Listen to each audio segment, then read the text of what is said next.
जय भीम, जय संविधान, नमो बुद्धाय। मैं गौतम रत्ना, अम्बेडकर नेशन चैनल दिल्ली से, और मैं हूँ मुंबई में। और मैं मुंबई स्पेशली इसलिए आया हूँ कि बाबा साहब का जो जीवन है और शिक्षा और उनका जो भी दीक्षा है वो बॉम्बे एक बड़ा बेस्ड रहा है। तो मैं हूँ यहाँ वर्ली में, और यहाँ बाबा साहब पहले खुद भी यहाँ आ चुके हैं, और मेरे पीछे यहाँ के जो बहुजन समाज के जो लोग हैं उन्होंने ही मुझे बताया कि ये मेरे पीछे जो पीपल का पेड़ आप देख रहे हैं वो बाबा साहब ने ही उसको ये लगाया। पीपल का पेड़ हमारे यहाँ कहते हैं, और यहाँ उसका नाम अभी बोधि वृक्ष दिया गया। हमारे साथ में ये जो साहब हैं अभी जो बताएंगे बाबा साहब यहाँ कैसे आते थे, कैसे जुड़ाव था। क्या सर, यहाँ पर जो बाबा साहब लोग बोलते हैं कि वर्ली में बाबा साहब आते थे, और मैं पूरा वर्ली घूमा, एक कोने से लेकर दूसरे कोने तक, और पूरा बुद्धिज्म का। तो एक तो आप अपना परिचय दे दीजिए। मेरा नाम है एडवोकेट अजय कुमार भोसले। हम सभी अम्बेडकर राइट्स के कार्यकर्ता है, और बाबा साहब का ये बाल्य किला करके कहा जाता है, जहाँ पे बाबा साहब का बाल्य किला बोलेंगे तो सर हिंदी? बाल्य किला मतलब कि ये जो मेन जो स्पॉट होता बाबा साहब का, जहाँ पे पूरी बाबा साहब की पूर्ण जीवनी में जितने जितने संघर्ष हुए, जो भी आंदोलन हुए, उसका जो बेस है बाबा साहब के जिंदा रहने से आखिर तक, और बाबा साहब के जाने के बाद भी जो संघर्ष रहा, वो सभी संघर्ष में ये वर्ली की जो भूमिका है वो अत्यंत प्रभावी रही। और जो जोरों शोर से यहाँ पे जो आंदोलन हुए उसके जो भी प्रसाद है वो बाहर दिल्ली से पूरे दुनिया भर में गए, क्योंकि यहाँ पे अनेकों आंदोलन हुए।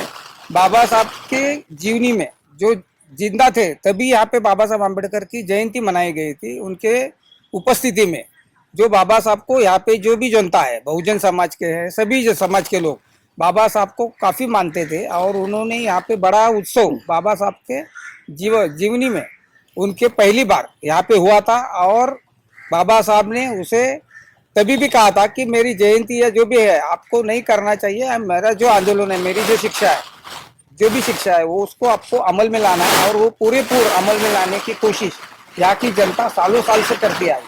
जहाँ पे पहला संघर्ष हुआ था जब भी गांधी जी गोलमेज परिषद में गए थे, और गोलमेज परिषद में उन्होंने कहा था कि दलितों का मैं नेता हूँ, तो तभी बाबा साहब ने उसको विरोध किया था। मैं आपको बीच में इंटरप्ट कर रहा हूँ। जो दलित शब्द आपने इस्तेमाल किया, ये आज के बहुजन, मैं तो बहुजन बोलता हूँ, दलित शब्द का मैं इस्तेमाल नहीं करता हूँ। क्या ये बाबा साहब ने दलित शब्द को इस्तेमाल किया? कुछ ऐसा ये नॉलेज में है क्या? नहीं किया है, कभी नहीं तो किया। फिर ये दलित शब्द तो बार बार बहुजन के जो लोग यूज करते हैं, हरिजनों के जो भी नेता हो, मैं हरिजनों का मैं नेता हूँ, ऐसा जब भी गांधी जी ने कहा। अच्छा, वो उस टाइम के लिए बता रहे हैं? उस टाइम की बात है जी जी। जब गांधी जी और बाबा साहब गोलमेज परिषद में गए थे, तभी उनका बड़ा संघर्ष हुआ था, और तभी बाबा साहब अम्बेडकर मानने को तैयार नहीं थे कि हम हरिजनों के हमारे कोई नेता नहीं है। तभी जो संघर्ष हुआ था, उसके बाद गांधी जी ने कहा था कि मैं यहाँ पे जो जाम्बूरी मैदान स्थित मैं जो हरिजनों की बस्ती है वहां मैं आऊंगा, लेकिन वो यहाँ हरिजनों की बस्ती वहां पे नहीं है, लेकिन वो वहां पे रुके थे। इसके लिए डॉक्टर आर.डी. भंडारे साहब ने उनको काला निशान दिखाया था। जब भी बाबा साहब ने गोलमेज, तो यो हम लोग ये बताना चाहते थे, डॉक्टर आर.डी. भंडारे साहब ये बताना चाहते थे कि आप हरिजनों के बस्ती में नहीं है, आप उच्च वर्णीय लोगों के बस्ती में हैं। इसके लिए वो विरोध हुआ था, उसका काफी संघर्ष हुआ, काफी साल उसकी दंगल चली। पूरे जितने भी मिल के दादा लोग हैं, आपने हरिजन इस्तेमाल किया है। ये हरिजन का मतलब आप जानते हैं?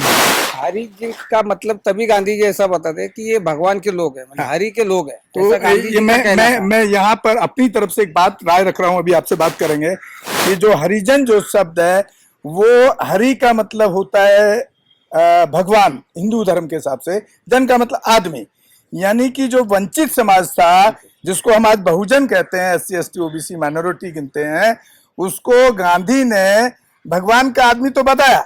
अभी भगवान का आदमी बता रहे तो इसका मतलब वहाँ ये जो समाज है उसका DNA नहीं है। अगर हम साइंटिफिकल मेडिकली देखा जाए, भाई भगवान का आदमी बता दिया, बना दिया उसको, तो उसका तो DNA टेस्ट नहीं हो सकता। क्योंकि जब जो एक साइंटिफिकल जो पैदा होता है आदमी, वो तो DNA तभी टेस्ट होगा ना जब वो किसी एक मेल फीमेल से पैदा होगा। तो हरिजन जो शब्द है मैं इसका बायकाट करता हूँ हमेशा। और आप उस दौर की बात बता रहे हैं, आप अपनी जगह ठीक है वैसे, लेकिन इसको थोड़ा सा अवॉइड कीजिएगा। हम लोग भी जी, हाँ, इसी आगे शब्द का हम लोग बताइए। भी बाइकआउट करते जी, हैं। जी। बाबा साहब जी ने भी वही कहा था कि हम लोग इंसान हैं और हमको इंसान रहने का, हमको जीने का, हमको भी अधिकार है। उसके लिए बाबा साहब का जो संघर्ष रहा पूरे उनके जीवनी में, कि जो हम लोग इंसान हैं, हम लोग कोई भगवान के या कोई नहीं है, हम लोग कोई अवतार हम लोग कोई मानते नहीं है। बाबा साहब खुद भगवान को नहीं मानते थे। तो वो जो संघर्ष रहा, हमको जीने का अधिकार है, जो फंडामेंटल राइट बाबा साहब ने बाद में संविधान में उसे समाविष्ट किया। और उसी तरह से बाबा साहब वही चाहते थे कि हम लोग इंसान है और हमको जीने का, जो भी इंसान जो करता है, पानी पीने का है, जो रहने का है, स्कूल में जाने का जो भी अधिकार है, जो भी है, जो वंचित समाज को आज तक नहीं दिया गया था, उसी के लिए बाबा साहब की जीवनी में पूर्ण जो भी है वो संघर्ष रहा और वो अंत तक रहा और उनके बाद भी रहा। जैसे हम लोग करते हैं, कहते हैं कि बाबा साहब, डेड बाबा साहब इज डेंजर देन अलाइव, मतलब वो मरने के बाद जो संघर्ष रहा, वो बाबा साहब ने जो शिक्षा दी वो कायम हमेशा रहेगी और हमेशा हम उसको फॉलो करते रहेंगे। क्योंकि हमारे जीवन में जो भी ये संघर्ष है, हम लोग संघर्ष करते आए हैं और संघर्ष हमारी जितनी भी पीढ़ी आएंगी वो संघर्ष करते रहेंगे। क्योंकि यहाँ पे जो बहुजन है, बाकी के जो लोग हैं, जो प्रस्तापित लोग हैं, वो हमको हमेशा दबाना चाहते हैं। लेकिन बाबा साहब ने कि हमें हमें हमारा भाग्य है कि हम लोग, बाबा साहब जी ने हमको पूरा जो संघर्ष का जीवन दिया है और हम लोग वहाँ पे हमेशा संघर्ष करते रहेंगे। इसके लिए बाबा साहब यहाँ पे आते थे। बुद्ध धम्म लेने के पहले 1956 के पहले बाबा साहब यहाँ पे आया करते थे। जैसे मैंने कहा कि यहाँ पे जयंती हुई है, जहाँ से पीपल का वृक्ष जो यहाँ पे लगाया गया बाबा साहब के कर कमलों से, हाथों से, तो वो वृक्ष तभी लगाया गया था। मतलब इससे ऐसा दिखता है कि बाबा साहब अम्बेडकर का ये जो वर्ली से काफी लगाव था, काफी संघर्ष इसमें हुए हैं। यहाँ पे अभी जो 50 साल हुए दलित पैंथर की जो मूवमेंट है उसको, ये मूवमेंट भी यहाँ पे 1974 में 1974 में यहाँ पे जो सभा हुई थी, पहली मूवमेंट की जो दलित पैंथर जो थी, उसकी भी सभा यहाँ पे तभी भी संघर्ष हुआ था। वो काफी 3 साल तक वो संघर्ष चालू रहा और वो संघर्ष में अनेकों नुकसान हुए। लेकिन तो लेकिन यहाँ जो आपने 2-3 बार यूज किया दलित पैंथर। बाई बर्थ में यूपी से बिलोंग करता हूँ, डिस्ट्रिक्ट बुलंदशहर से, और रहता दिल्ली में हूँ। इसके पीछे क्योंकि बाबा साहब तो यहाँ पर उनका जन्म से लेकर के कर्म भूमि, शिक्षा भूमि, दीक्षा भूमि सब कुछ रहा। लेकिन इसके पीछे क्या कारण नजर आते हैं कि वहां पर काशीराम जी का एक आंदोलन खड़ा करते हैं और एक स्टेट के अंदर कम से कम सत्ता को कब्जा लेते हैं। लेकिन वो आपके महाराष्ट्र में क्यों नहीं हो पाया, इसके पीछे क्या कारण है? नहीं, देखो, ऐसा अपन नहीं कह सकते कि बाबा साहब जब भी जिंदा थे जी, तभी जो मूवमेंट हुई थी, जो लेबर पार्टी थी बाबा साहब ने निकाली लेबर थी, पार्टी कि वह of India, schedule caste federation जो बना था, उसकी तभी भी सत्ता थी। हम लोग मेजोरिटी में वहाँ पे काफी खासदार, काफी आमदार जो चुन के आए थे, उसमें से भंडारे साहब एक थे जो आमदार चुन के आए थे, दादा साहब गायकवाड़ थे, बीसी कामले थे। जो ये सब यहाँ पे जो वर्ली में जो संघर्ष चला वो काफी टाइम से हम लोग भी सत्ता में थे। लेकिन जैसे जैसे समय बदलता गया उसी तरह फिर वो लोग बदलते गए। लेकिन आज तक जो भी अभी थोड़े हालात खराब है और हम लोग कोशिश करते हैं कि हमारी भी सत्ता आ जाए। हमारे जो संघर्ष है, हमको सत्ता में इसलिए नहीं लेना चाहते क्योंकि हम लोग संघर्ष करते हैं, हम लोग सच्चाई सामने रखते हैं और हम लोग जो भी सच्चा है वो मानते हैं। हम लोग किसी का, सबका भला चाहते हैं, जैसे कि सबका मंगल हो हम लोग कहते हैं। तो हम लोग कोई भेदाभेद, पंथ, जात ये सब हम लोग मानते नहीं है। हम लोग बाबा साहब अम्बेडकर के फॉलोअर है। तो इसी के लिए वो चाहते नहीं कि हम बौद्ध समाज को कि हम लोग सत्ता में रहे ताकि उनको कोई तकलीफ हो। तो हम लोगों को हमेशा दूर रहना करना चाहते हैं। लेकिन हम लोग अभी भी डटे हुए हैं, हम लोग अभी भी आशावादी है क्योंकि बाबा साहब अम्बेडकर ने हमारा जो संविधान है वो संविधान की रक्षा करना हमारा कर्तव्य है। जो भी सत्ता में आए, जो बदलने की कोशिश करे या जो भी करे वो उनका काम है। लेकिन वो सालों साल से रहा। जैसे बाबा साहब कहते थे कि क्रांति प्रतिक्रांति कहते थे, वैसा वो जो कोई क्रांति कर रहेंगे हम लोग उसके प्रतिक्रांति करते रहेंगे। ये बाबा साहब की मूवमेंट ऐसे ही चालू रहेगी। ये मेरे को कहना था। इसके लिए मैंने आपको ये जो ब्लैक फ्लैग जो दिखाया था और ये जो मूवमेंट यहाँ पे 1974 में हुई थी, वो इसीलिए हम लोगों ने उसका उल्लेख किया क्योंकि यहाँ पे अनेकों बाबा साहब को धम्म लेने के पहले भी बुद्धिस्ट मूवमेंट यहाँ पे शुरू थी।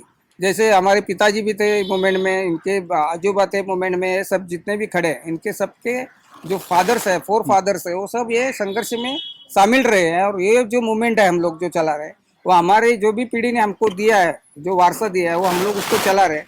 क्योंकि तभी भी बुद्ध धम्म लेने के पहले हमारे यहाँ पे बुद्धिस्ट सोसाइटी, जो कोऑपरेटिव सोसाइटी होती थी, उसका भी गठन किया गया था। उसमें ये सब यहाँ के जो वर्ली के लोग थे वो थे। और बाबा साहब की जब भी यहाँ पे गाडगे बाबा जी भी यहाँ पे आए थे, बाबा साहब के उपस्थिति में जो सभा में जो उल्लेख करते लोग कि गाडगे बाबा संत गाडगे महाराज आए थे, तो संत गाडगे महाराज को बाबा साहब ने जब भी उनको स्टेज पे बुलाया, तो बाबा जी संत गाडगे महाराज क्या माने कि मैं नहीं आ सकता ऊपर, कि आप ही उसको उसी के लायक है। तो बाबा साहब खुद वहां से सभा समाप्ति के बाद आके खुद संत गाडगे जी महाराज के मिले। मतलब ये जो इतिहास है, ये सब वर्ली में अनेकों इतिहास है। जो समय आपको अपना समय कम है, नहीं तो हम लोग पूरा जो इतिहास है वो हम लोग यहाँ पे आपको बता सकते हैं, क्योंकि वर्ली में काफी संघर्ष हुआ है। उसके बाद हम लोग जो नजदीकी, आपको और एक बात बताना चाहते हैं कि माता रमाई बाबा साहब की जो प्रथम पत्नी थी, उनका भी देहांत तो वर्ली में हुआ था, जो वर्ली स्मशान भूमि है, जहाँ पे अभी हम लोग एक स्मारक बनाना चाहते हैं। तो भव्य दिव्य ऐसा स्मारक हो जाके वर्ली का इतिहास लोगों को पता चले। तो स्मारक के बाजू में वहाँ पे भी एक बुद्ध विहार है, जो बुद्ध विहार बाबा साहब का धर्म दीक्षा लेने के पहले का विहार है, जो एक जापानीज विहार है, श्रीलंका विहार है। सब वर्ली में आने के विहार आपको बिल्डिंग के आजू बाजू में या भी जहाँ आप घूमे होंगे तो वहाँ पे आपको दिखेगा। ये जो कल्चर है, जो बुद्धिस्ट कल्चर है, वो हम लोग फॉलो करने की हमेशा कोशिश करते हैं। और माता रमाई का जो निधन हुआ था, वह उनको भी वर्ली स्मशान भूमि में ही लाया गया था। तभी माता रमाई BIT चाल जो अभी है, जहाँ अभी सम्माननीय मुख्यमंत्री जी है, सभी मंत्रीगण है जो भी सत्ता में है, उन्होंने वहाँ पे सैंक्शन किया है कि वहाँ पे भी एक बड़ा भव्य दिव्य जो माता रमाई, जहाँ पे 1912 से 1932 तक, वहाँ पे 34 तक वहाँ पे उनका वास्तव्य था। उसके बाद माता रमाई का जो परिवार है बाबा साहब का, वो बाद में फिर राजगृह में गया। लेकिन परेल ये जो नजदीकी है वर्ली के, तो यहाँ पे कंटिन्यू उनका आना जाना लगातार रहता था। इसके लिए बाबा साहब की जितनी भी सभाएं हुई है, कि वह समाज, बहुजन समाज की जितनी भी संघर्षमय सभा हुई, जैसे आपने काशीराम जी का कहा, उनकी भी सभा यहाँ पे वर्ली में, जाम्बोरे मैदान में या अम्बेडकर मैदान में हमेशा। ये सभी नेतागण है, जितने भी नेता है, रासू गवई है, BC कामले है, दादा साहब गायकवाड़ है, वो सभी जो कार्यकर्ता है यहाँ पे, जो बड़े बड़े सभा, जो ऐतिहासिक अपन उसको कहा जाता है, भव्य दिव्य वहाँ पे हुआ करते थे। और लाखों लोग अपना रातों रात सभी देखिए, अब आप यहाँ पर एक ये ऐसा गढ़ है, जो बहुजन मूवमेंट के जो भी लीडर्स आज तक पैदा हुए हैं बाबा साहब के बाद भी, वो कोई ऐसा नेता नहीं है जो इस क्षेत्र के अंदर आकर के अपना स्पीच नहीं दिया, भाषण नहीं दिया, यहाँ के बाबा साहब को नमन नहीं किया हो। ऐसा एक भी नेता जिस आपको नहीं मिलता। मेरा नाम अमोल निकाल जी, हम वर्ली में रहते, अम्बेडकर राइट्स की हमारे ये सब कार्यकर्ता टीम है। हम यहाँ पे अम्बेडकरी मूवमेंट का काम करते हैं। सर, आपका नाम क्या था? अजय कुमार भोसले। आप देख रहे थे अभी, सुन रहे थे आप अभी एडवोकेट अजय कुमार भोसले जी को और अनमोल निकलजे जी को। तो साथियों, यहाँ से विदा लेते हैं, क्योंकि मुझे इसके बाद बाबा साहब भीमराव अंबेडकर का जो गांव है ओरिजिनल, और यहाँ से लगभग 250 से 300 किलोमीटर के बीच में है, वहाँ जाना है। यहाँ पे आए, और ये जो भी हम लोग उपेक्षित है, जो कोई भी चैनल आज दिखाना नहीं चाहता है, जो बाबा साहब की मूवमेंट है उसको दबाना चाहता है, लेकिन आप यहाँ पे आए, आपका बहुत बहुत हम लोग स्वागत करते हैं और शुक्रिया अदा करते हैं कि आपने ये जो मूवमेंट है उसे जिंदा रहने की आप कोशिश कर रहे हैं। तो लगातार हम आपके साथ है, हमारे तरफ से जो भी आपको सहायता रहेगी या जो भी मूवमेंट का आपको कभी भी जो भी इंफॉर्मेशन रहेगा, आप हमारे साथ, हम आपको हमारी जो भी बहुजन जो है संघर्ष है उसको हम आगे बढ़ाएं। धन्यवाद। तो आप साथियों, और दूसरा मैं बार बार रिपीट कर रहा हूँ इस बात को कि मेरा चैनल और मेरा जो काम है वो खास तौर से स्पेशली बहुजन समाज के लोगों को, बहुजन समाज का इतिहास, हमारे जो महापुरुष हैं उनके इतिहास को आप तक पहुंचाना और बहुजन समाज के ऊपर हो रहे अत्याचारों पर उससे निजात दिलाना और न्याय दिलाना, यही मेरा मकसद है। इसी के साथ मैं वर्ली मुंबई से अपने बहुजन साथी और यहाँ से विदा लेता हूँ। जय भीम, जय भारत। अम्बेडकर नेशन से Gautam Ratna. Hello friends, hi everyone, welcome to Rose Cinema. Rose Cinema पे आपका स्वागत है। जहां आपको देखने को मिलेगा roasting, hosting, action, comedy, suspense, sting. Untold story. हमारे चैनल रोज सिनेमा को लाइक शेयर एंड सब्सक्राइब करना मत मत भूलिएगा।